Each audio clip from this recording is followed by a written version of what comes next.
নমস্কার, আপনারা দেখছেন নিউজ টুডে ইন্ডিয়া। আমি দীপ্ত এই মুহূর্তে রয়েছি আপনাদের সঙ্গে। এই মুহূর্তের সবথেকে বড় খবর নিয়ে আপনাদের সামনে আমরা হাজির হয়েছি। আপনাদেরকে জানানোর চেষ্টা করব যেই ঘটনার জেরে গোটা ইসলামপুর ব্লক জুড়ে কিন্তু একটি চাঞ্চল্যকর, একটি উত্তেজনাকর পরিস্থিতির সৃষ্টি হয়েছিল। সেই বাপি রয় হত্যাকাণ্ড কয়েক মাস কেটে গিয়েছে। সেই হত্যাকাণ্ড যেখানে ঘটেছিল, সেই হত্যাকাণ্ডের সাথে জড়িত তিনজনকে আজ ফের ইসলামপুর যে কোর্ট রয়েছে সেই ইসলামপুর আদালতে কিন্তু পেশ করা হয়েছে।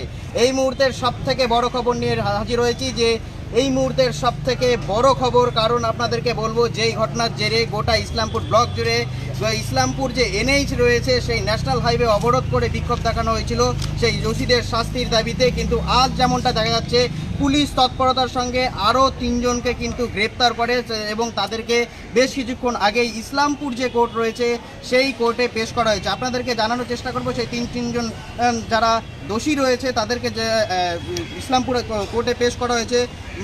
মোহাম্মদ আলম রয়েছে, মঞ্জুর আলম রয়েছে, শাহিদ আলম। যার নাম মোহাম্মদ আলম যে তার বাড়ি হলো ভাতগাঁও, এবং মঞ্জুর আলম যার বাড়ি হলো কলতাহার, এবং শাহিদ আলম যার বাড়ি হলো কলতাহার। অর্থাৎ দুইজন কলতাহার এলাকার বাসিন্দা এবং একজন হলো ভাতগাঁও এলাকার বাসিন্দা।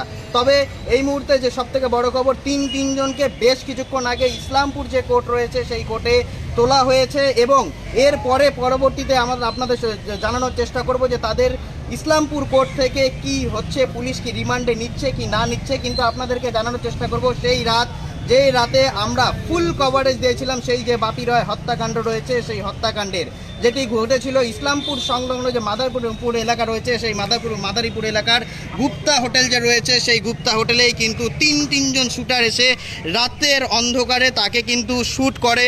কমপক্ষে 7 থেকে 8 রাউন্ড গুলি কিন্তু তার শরীর থেকে উদ্ধার হয়।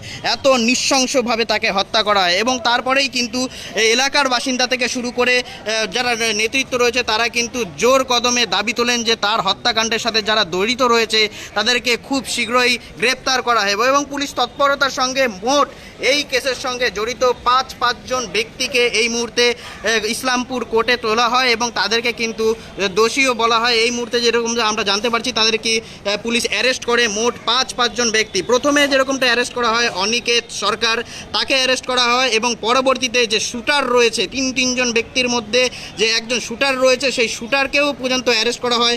সেই শুটারের নাম আপনাদেরকে জানানোর চেষ্টা করব, মুকারাম রাহি, তাকেও কিন্তু অ্যারেস্ট করা হয় এবং তারই পরে আরও তিনজন ব্যক্তিকে কিন্তু এই ঘটনার যে রয়েছে এই ঘটনায় তাদেরকে সম্ভবত জড়িত থাকার কারণেই পুলিশ অ্যারেস্ট করে, যাদের নাম আপনাদেরকে জানানোর চেষ্টা করব। মাহমুদ আলম, মঞ্জুর আলম, শাহিদ আলম, যার মধ্যে কলতাহার এলাকার বাসিন্দা রয়েছে 2 জন এবং একজন ভাতগাঁও এলাকার বাসিন্দা রয়েছে। তবে এই মুহূর্তে এই ঘটনার সাথে যারা দোষী রয়েছে পুলিশ একে একে কিন্তু সবাইকেই ধীরে ধীরে গ্রেপ্তার করছে এবং যেমনটা এই মুহূর্তে তুলে উঠে আসছে তিনজন ব্যক্তিকে গ্রেপ্তার করার পরে আরও যারা রয়েছে হয়তো সম্ভবত তাদেরকে তল্লাশি করার পরে আরও কিছু ব্যক্তি যারা রয়েছে তাদেরকেও কিন্তু ধীরে ধীরে অ্যারেস্ট করা হবে। কিন্তু এই ঘটনার জেরে রীতিমতো যেমনটা আপনাদেরকে তুলে ধরার চেষ্টা করলাম, ইসলামপুর যে এনএইচ রয়েছে সেখান থেকে আন্দোলন বিক্ষোভ শুরু করা হয়েছিল এবং তারপরে তার যে পরিবারের সদস্য যারা রয়েছে তারা কিন্তু পুলিশের কাছে আর্জি জানিয়েছিল যে দ্রুত যারা দোষী রয়েছে তাদেরকে কিন্তু যেন গ্রেপ্তার করা হয়। এবং পুলিশ তৎপরতার সঙ্গে এই ঘটনার সঙ্গে যারাই জড়িত রয়েছে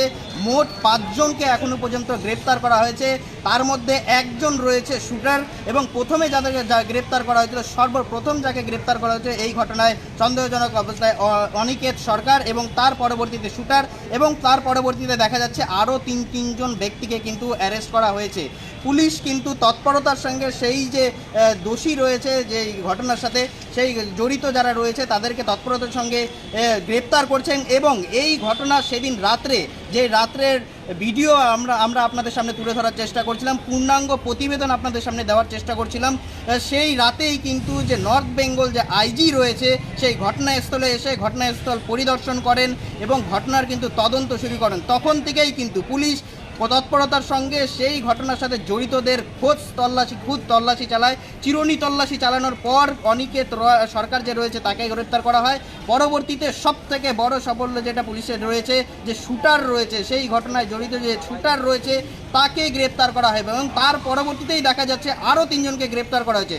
সম্ভবত এই ঘটনার সাথে জড়িত খুব শীঘ্রই যারা রয়েছে তারা খুব শীঘ্রই পুলিশের জালে হয়তো ধরা পড়বে, এমনটাই আমরাও আশা রাখছি। এবং জনতা জনার্দনের প্রতিনিধি হিসাবে কেমন না এরকম একটি ঘটনা খুবই নিন্দজনক, সেই ঘটনার সাথে জড়িত যারা রয়েছে দ্রুত তাদের শাস্তি হওয়া দরকার, এমনটা কিন্তু তথ্যবিজ্ঞ মহল থেকে নিয়ে যারা রাজনীতিবিদ এবং যারা আন্দোলন করেছিল সেদিন তারাও কিন্তু চাইছেন। এবং এ বিষয়ে বাপি রায়ের যিনি স্ত্রী রয়েছে তিনি কি বলছেন সে বিষয়েও আমরা পূর্ণাঙ্গ একটি প্রতিবেদন তুলে ধরার চেষ্টা করব। ততক্ষণ এই ঘটনার সঙ্গে যে কোনো আপডেট আসলে দ্রুততার সঙ্গে আমরা নিউজ টুডে ইন্ডিয়ার পর্দায় তুলে ধরার চেষ্টা করব। জুড়ে থাকুন।